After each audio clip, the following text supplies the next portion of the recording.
Nakon završene večere, svi sabiraju svoje utiske u svojim domovima. Čemil je najviše zbunjen nakon ovoga, jer misli da se ovdje nešto dešava i da je Džihan odigrao svoju ulogu da bi nešto otkrio, ali ne može da shvati šta je u pitanju. Hančar i Melih razmišljaju o tome kako su odigrali dobro svoju ulogu večeras, ali Džihan neće stati na ovome i da ako ovako nastavi, saznaće istinu.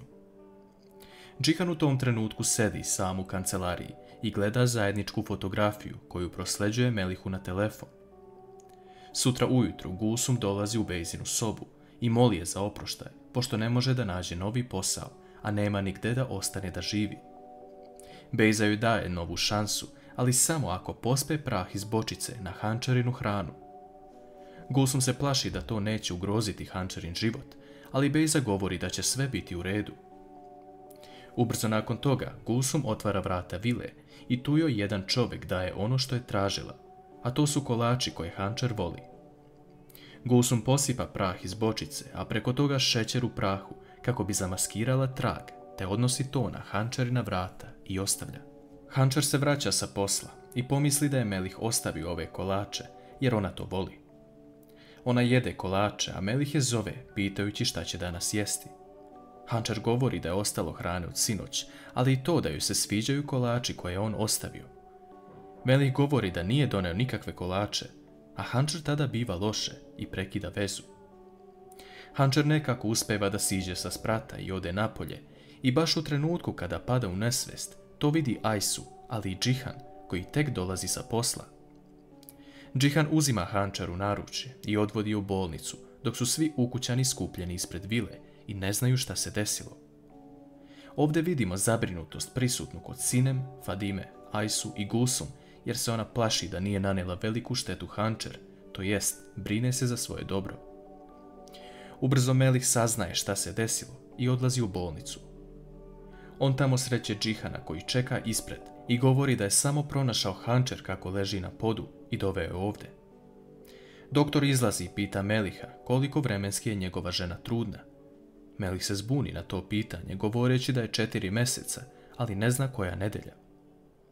Doktor nakon toga pita Meliha da li je njegova žena alergična na neki lek i koja joj je krvna grupa. Melih ne zna odgovor ni na ovo, a Džihan odgovara sve umjesto njega.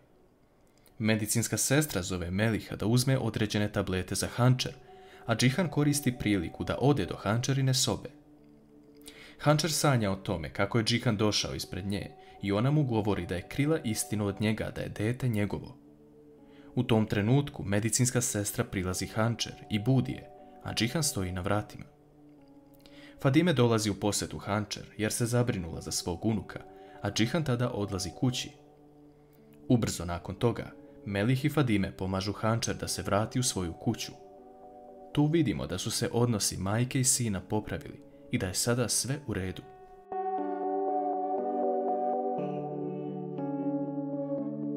Dok se Hančar odmara u svojoj kući, u vili Deviroglu dolazi Nusret koji govori šta se desilo i da je opljačkan od strane lopova. Mukader govori da bi trebao pozvati policiju tu da reši, ali zbog svoje prošlosti sa Jončom, Nusret ne želi to da uradi, te odlučuje da ostane u vili par dana. Sutradan Hančar priča sa Melihom o tome šta se desilo juče u vezi trovanja hranom. Ona je shvatila da će jednog dana stati pred Džihana i neće znati šta da kaže, a Melih joj govori da nijedno od njih nije stvoreno da laže i da će istina izaći na videlo kad tad.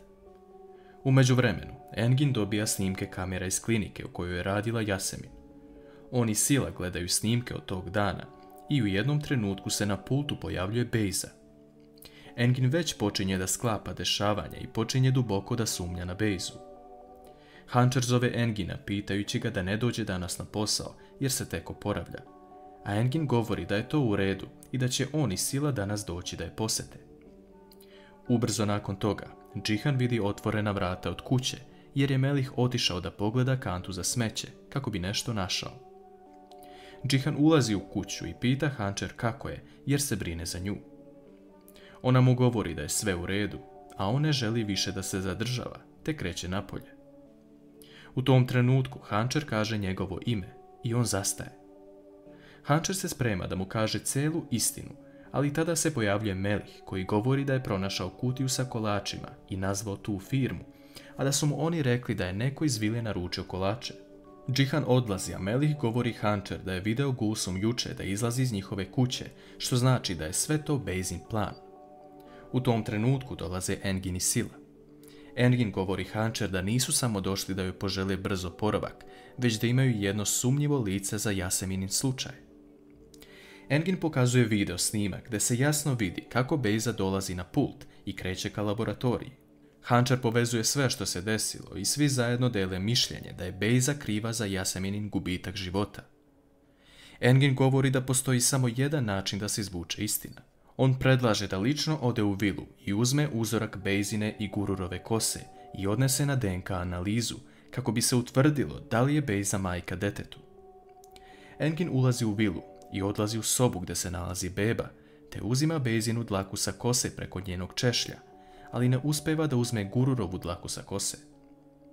U tom trenutku se iza njega pojavljuje Bejza, a Engin se vešto izvlači, govoreći da je čuo kako beba plače i da je uspeo da je smiri. Engin izlazi napolje iz vile, dok Hančer, Melih i Sila gledaju sa prozora i pitaju se da li je uspeo da uzme što je trebalo.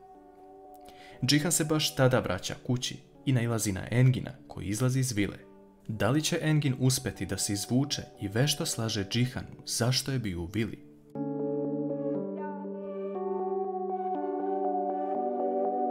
Engin uspeva da se izvuče i govori Džihanu da je došao da mu preda dokumente za jedno skladište. On zatim dolazi u Hančarinu kuću i govori da je uspeo da uzme Bejzinu dlaku sa kose, ali nije uspeo bebinu. Engin govori svima da ne otvaraju više vrata Bejzi, niti da bilo šta pričaju sa njom ili sa Gulsum, a da će on uraditi šta je preostalo.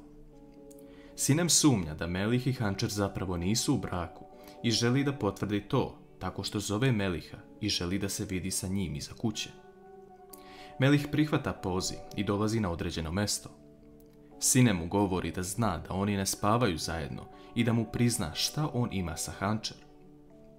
Melih joj tada govori da ona nema pravo da postavlja ta pitanja, jer nije došla na venčanje kada ju je zvao. Sinem se zbuni jer ne zna o čemu Melih priča, a on joj govori da je poslao pismo. Sinem nije dobila nikakvo pismo, ali tada dolazi Baštovan i Sinem odlazi. Ova vest zbuni oboje i sada shvataju da je zapravo sve bilo skroz drugačije. Melih odlazi da razbistri glavu i razmisli o tome da Sinem zapravo nije kriva. Sinem razmišlja o tome da ona još uvijek voli Meliha i da nije znala ni za kakvo pismo. Džihan ne može da miruje i odmah zove Hančer da dođe kod njega u kancelariju kako bi popričali nešto vezano za fondaciju. Hančer dolazi u Džihanovu kancelariju i on je otvoreno pita šta je htjela da mu kaže, jer očigledno nešto postoji. Hančer mu govori da ne može da mu otkrije istinu od njegove žene.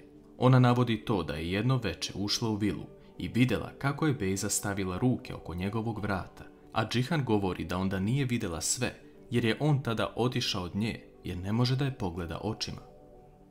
Hančer izlazi iz kancelarije i čuje kako se Bejza ophodi prema bebi. Ona nema ni trunke majčinstva u sebi i u jednom trenutku odlazi u kuhinju, a Hančer koristi priliku da uzme bebinu dlaku. Međutim, Hančer prilazi sa makazama, a u tom trenutku ulazi Bejza i počinje da viče. Svi ukućani se skupljaju, a Džihan odvodi Hančer u svoju kancelariju, te počinje da viče na nju šta je htjela da uradi sa bebom. Hančer govori da nikada ne bi naudila toj bebi, ali tada Bejza dolazi i želi da ukloni Hančer. Džihan zaustavlja ovaj događaj, a Hančer onda počinje da viče na Bejzu. Hančer govori pred svima da ih Bejza laže već mjesecima i da ona nije majka tog deteta. Mukader odmah okrivljuje Hančer kako može to da kaže, a Bejza viče na nju da je to laž. Hančer govori da postoje snimci kada je Bejza ušla u Yasemininu kliniku i da je rezultat anonimnog testa Bejzin. U tom trenutku se pojavljuje Melih koji staje na Hančerinu stranu i govori joj da kaže zašto je držala makaza u rukama. Pošto Hančer ne sme da kaže, Melih govori da je Engin uzeo Bejzinu dlaku sa kose, a da je Hančer htjela da uzme Gururovu kako bi dokazali da Bejza nije majka deteta. Svi izlaze napolje, a Džihan ostaje sam sa svojim mislima i ne zna kome da veruje. On kasnije odlazi u bebinu sobu i govori da su se pojavili nevidljivi zidovi između njih, ali da će on sve otkriti. Istina se bliži i nadamo se da će sve komplikacije uskoro biti razotkrivene. Kakvo je vaše mišljenje?